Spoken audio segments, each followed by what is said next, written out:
कि किस क्षेत्र में सुनामी आ सकता है। तीसरा क्या करना है आपको कि अर्ली वार्निंग सिस्टम या पूर्व सूचना प्रणाली को दुरुस्त करना है, विकसित करना है और सुनिश्चित करना है कि एक-एक व्यक्ति तक जो भी सुनामी से प्रभावित होने वाले लोग हैं, वहाँ तक इस चीज़ों को पहुँचाया जा सके। तो देखिए, अब संरचनात्मक उपाय में क्या कर सकते हैं आप कि सुनामी की लहरों की तीव्रता या इंटेंसिटी को कम करना है। उद्देश्य क्या है? सुनामी की लहरों की इंटेंसिटी को कम करना। तो उपाय क्या हो सकता है? इसके प्रबंधन के हम उपाय कर रहे हैं, हम इसके कारण और परिणाम पे बात नहीं कर रहे हैं कि वही जनधन की क्षति वगैरह सब कुछ होती है। यहाँ पर संरचनात्मक उपाय के लिए जैसे इस तट से लेकर एक दीवार यहाँ पर खड़ी की जा सकती है। अंदर की ओर दीवार हो, ऐसे एक दीवार यहाँ पे हो,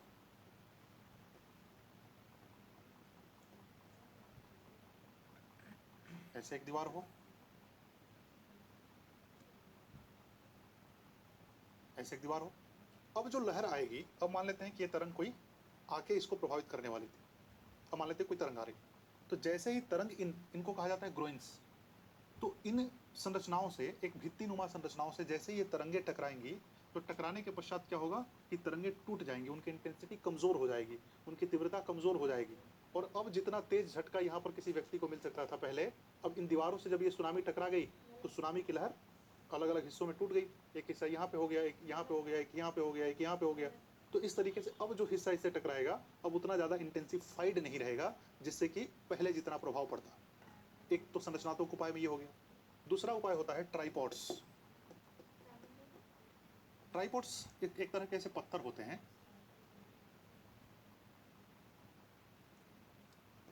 इस तरह की पत्थरनुमा संरचना होती है। इस तरह के बहुत सारे ट्राइपॉड्स वगैरह ये रखे जाते हैं समुद्र के किनारे, बहुत सारे पत्थर रखे जाते हैं।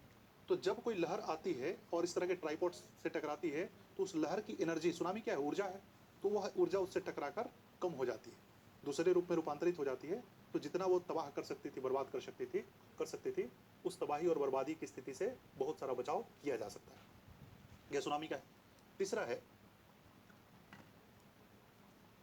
लगाना। मैंग्रोव्स देखिए वही काम करते हैं जो ये सब दीवारें वारे काम करती है। मैंग्रोव लहरों की इंटेंसिटी को कमजोर कर देते हैं, कमजोर कर देते हैं। कमजोर करने का मतलब ये हुआ कि जब सुनामी की लहरें या चक्रवात की लहरें इन वनस्पतियों से, तटवर्ती क्षेत्रों में वनस्पति लगा, कुल मिला जुलाकर बात इतनी सी। तटवर्ती क्षेत्रों में जब वनस्पति आप लगाते हैं, तो वनस्पतियों के लगाने से इनकी लहरों की इंटेंसिटी या तीव्रता बहुत हद तक कम हो जाती है। और जब कम हो जाती है तो प्रभाव ऑटोमेटिकली कम हो जाएगा, इसमें कोई संशय की बात ही नहीं रह जाती। तो ये एक कारण हो जाता है, तरीका हो जाता है। फिर इसके अलावा अगर हम लोग बात करें, तो सुनामी में भी बाढ़ प्रबंधन ही करना होता है। जब सुनामी आती है, और सुनामी की तस्वीर अगर आपने कहीं देखी होगी, किसी शहर से अगर सुनामी आए और आकर जाए, तो बहुत सारा खारा जल उस इलाके में भर जाता है, समुद्र की बहुत सारी गंदगी उस इलाके में भर जाती है, और शहर की गंदगी समुद्र में चली जाती है। बड़ी बड़ी गाड़ियाँ, बड़े बड़े घर कई बार टूट जाते हैं। गाड़ियाँ ऐसे पतंगों की तरह, काइट्स की तरह, पतंग की तरह तैरने लगती हैं, तैरते तैरते समुद्र में घुस जाती हैं।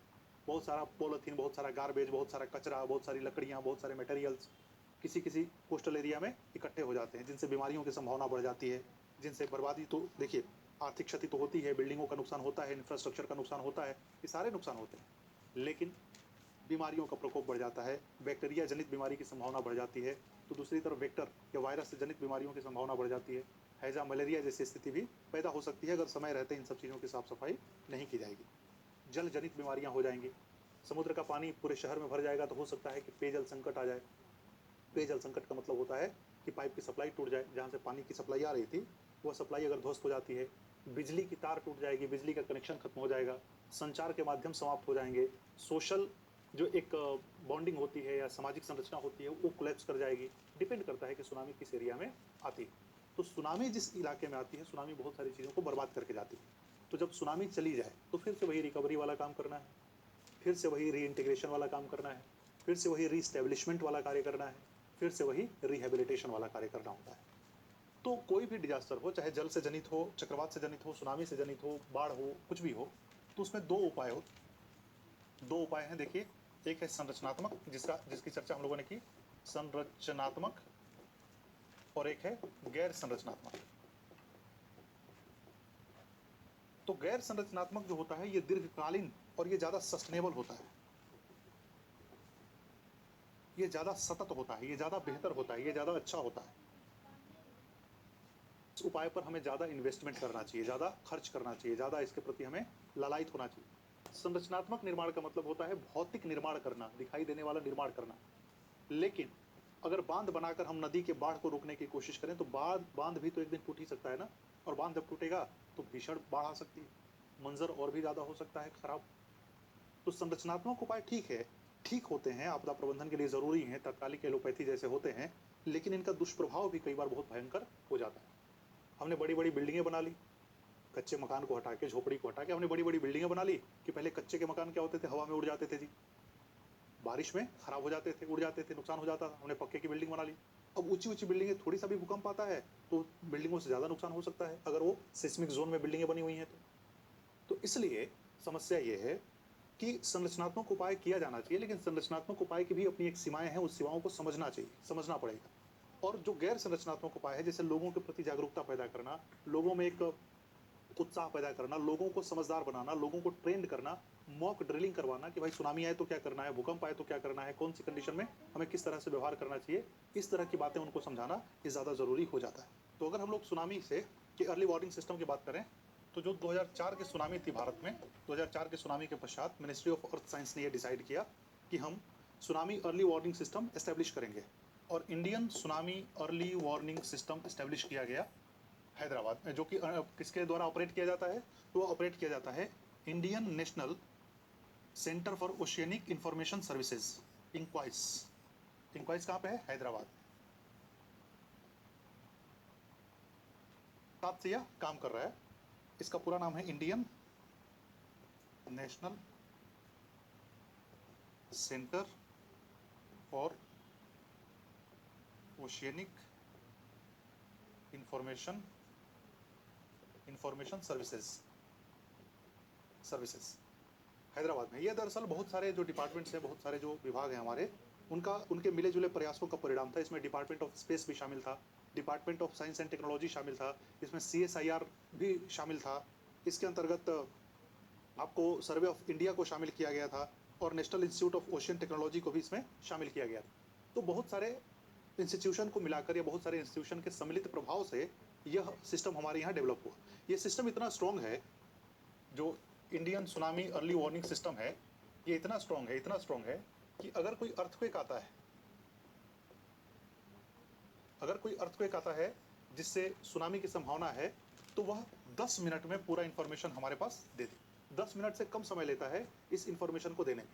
मतलब कि 10 मिनट में उस अर्थक्वेक को सेंस कर लेना, उस अर्थक्वेक की आइडेंटिफिकेशन कर लेना, उसको पहचान कर लेना, और फिर वह उस इन्फॉर्मेशन को डिसिपेट कर देना, प्रसारित कर देना, ये बहुत कमाल की बात है। तो इस तरीके से मिनिमम 10 से 20 मिनट या 20 मिनट से अधिक का समय हमारे पास मिल जाता है सुनामी से बचाव के लिए। और 20 मिनट का समय कम समय तो होता नहीं, मतलब भूकंप आता है तो उसके लिए तो हमारे पास रत्ती भर का भी समय नहीं होता है। तो 20 मिनट के समय के अंतर्गत हम लोग हैदराबाद से अंडमान निकोबार में प्रॉपर तरीके से हम इन्फॉर्मेशन के लेवल पे कम से कम मैनेजमेंट का कार्य कर सकते हैं।